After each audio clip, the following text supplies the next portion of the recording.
Who was the girl with the Peaches tattoo? That question has lingered for 28 years. Hello, true crimeers. This is the case of the Peaches Jane Doe. Viewer discretion is advised. It was June 28th, 1997 at Hempstead Lake State Park in Lakeview, New York. A hiker found a large green Rubbermaid bin. When they opened the bin, they were horrified. There was the dismembered body of a person inside of it. So police were called immediately. It was primarily just the torso. The head, both arms, both legs, specifically the legs below the knees. All of it was removed from the body. There was also a red towel and a floral pillowcase found in the bin. The remains belonged to a woman, and the most distinctive thing about her was that on her left breast, there was this exact tattoo. It was of a peach with a bite taken out of it and a couple of drops of liquid. They released this image out to the news in hopes that someone would identify the victim, but nobody did. That is until they got a call from this tattoo artist. And he was in Connecticut when this occurred, but he said a customer walked into his store, described as a light-skinned black woman, and she was accompanied by two other people. He said the woman who he gave the Peaches tattoo to was about 18 or 19 years old. Unfortunately, however, this did not lead to identifying her. There were no records that he had.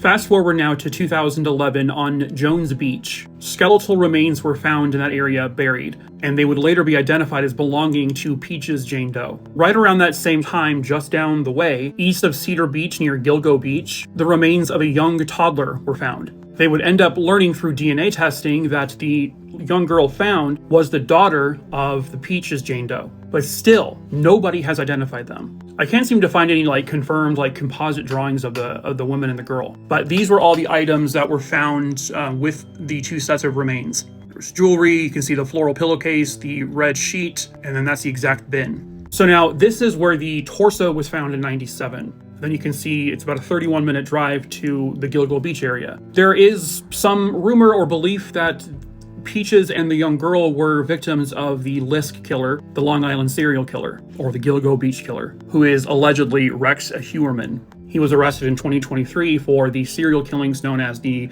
Gilgo Beach murders. And you can see these were where all the other victims were found right here, and then the young girl was found there towards the end. In 2022, police in Mobile, Alabama were seeking assistance trying to locate family members of a man named Elijah Howard who died in 1963. But I'm guessing that familial DNA led them to that family as to perhaps being related to Peaches and the young girl. In what way, I'm not sure. And the FBI just wants to reach out to his family because they think that they may be able to assist with identifying Peaches. But so far, no luck. If you have any information, please call 516-573-7788.